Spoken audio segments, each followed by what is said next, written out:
Bonjour à vous, je m'appelle Gabriel, je suis papa, formateur et auteur du livre Le combattant silencieux, la dépression postnatale des pères. Et j'ai moi-même vécu cette expérience après la naissance de ma fille. Aujourd'hui, cette vidéo, elle est faite pour vous. Les mamans, les sœurs, les frères, les parents du papa, les amis, les collègues ou tout simplement pour tous ceux qui ont un papa dans l'environnement en ce moment. Si vous sentez que ce papa autour de vous souffre, se renferme, s'isole, communique moins que d'habitude, qu'il soit moins présent que d'habitude, eh bien ne minimisez pas. Soyez à l'écoute, observez, ressentez, demandez-vous pourquoi. Si vous constatez un changement, c'est qu'il y a une raison. Et donc à ce moment-là, ce sont les premiers signes qu'il faut observer pour apporter quelque chose de bienveillant à ce papa. Alors que pouvez-vous faire ? Dans un premier temps, soyez à l'écoute sans juger. C'est la première étape. Parce que ça va faire du bien à un papa de s'exprimer. Parce que comme on l'a évoqué dans les vidéos précédentes, c'est un sujet tabou. Et il y a très peu de personnes auprès desquelles on peut vraiment ouvrir son cœur et se confier. Ensuite, votre écoute, généralement, elle va ouvrir une brèche qui va donner l'occasion à ce papa de ressentir qu'il a le droit d'être fatigué. Parce qu'il est donc entendu et sa souffrance, elle est acceptée. Et ça, c'est un pas vraiment très important pour lui. Parce qu'il peut aller plus loin. Il peut donc se livrer davantage et on va lui dire « oui, tu as le droit d'être fatigué. » Bien sûr que c'est pas facile d'élever un enfant, de dormir moins, d'être présent tout le temps, pour tout. Oui, tu as le droit d'être fatigué. Et tu as le droit d'avoir du soutien aussi. On va l'encourager à s'exprimer. On va continuer de privilégier cet espace de parole. Beaucoup d'hommes ont honte d'ouvrir cette porte-là. La honte est très importante chez les papas. Vraiment, il y a cette image, ils n'ont pas le droit de sombrer. Et je vais vous partager une remarque que j'ai pu entendre venant d'une femme qui m'a touché profondément lorsque j'ai réalisé l'écriture de mon ouvrage, Le combattant silencieux. Je l'ai partagé autour de moi, ça a libéré la parole.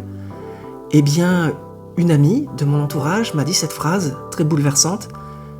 « Mais tu n'es pas légitime pour écrire sur la souffrance familiale. » Et c'est intéressant d'avoir cette remarque, parce que de son point de vue, comme ma fille était en bonne santé, je n'avais pas le droit de me plaindre.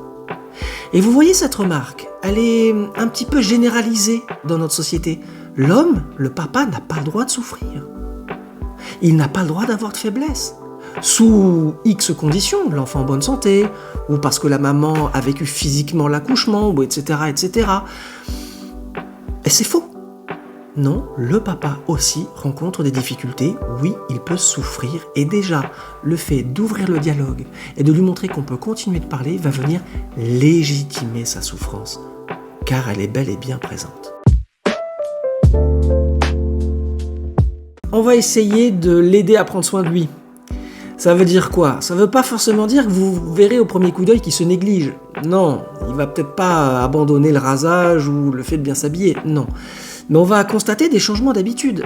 Alors on va l'inviter à boire une bière, on va l'inviter à un petit apéro, un petit dîner, une petite sortie, une petite balade, et puis s'il dit non, on va insister la semaine d'après, on va le bousculer un petit peu, pour son bien.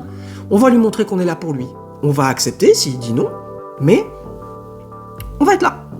On va lui montrer qu'on tape à sa porte, et ça fait du bien aussi. Ça fait du bien de sentir que des gens nous aiment et nous comprennent. Et puis, tout simplement, si vous voyez un papa autour de vous qui éprouve des difficultés et vous n'êtes pas forcément quelqu'un qui communique bien, ou qui a une bonne écoute, ou tout simplement, vous ne savez pas quoi faire, c'est pas forcément évident d'être présent pour quelqu'un, voilà, d'avoir les bons mots, la bonne posture, c'est jamais évident. Eh bien, partagez peut-être vos bons contacts. Vous pouvez dire... j'ai rencontré des moments de difficultés intenses et je me suis orienté vers telle personne, tel thérapeute, et vraiment ça m'a fait du bien, moi je l'ai trouvé super. Si un jour tu as besoin, n'hésite pas, je te donne son numéro.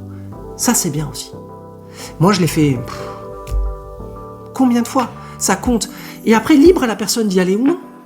En tout cas, c'est une perche tendue. Parce qu'il n'y en a pas beaucoup. Et juste ça fait du bien. Parce qu'on entend à travers ce conseil, on m'a observé, on m'écoute et on m'oriente. Alors je tiens à dire aussi à ses proches, les frères, les sœurs, les mamans, les amis, les collègues, ça n'est pas non plus à vous de tout porter. C'est pas votre mission de sauver le papa. Mais vous êtes un accompagnateur ponctuel, un soutien. Donc vraiment ça compte. Ne portez pas cette cape du sauveur, du super-héros. C'est pas votre rôle. Votre rôle, c'est le petit coup de pouce. Et ce sera déjà formidable. Merci d'avoir regardé cette vidéo. Merci d'être là. Merci d'être là pour lui. Et si vous pouvez partager cette vidéo à quelqu'un qui en a besoin, faites-le. Je vous remercie.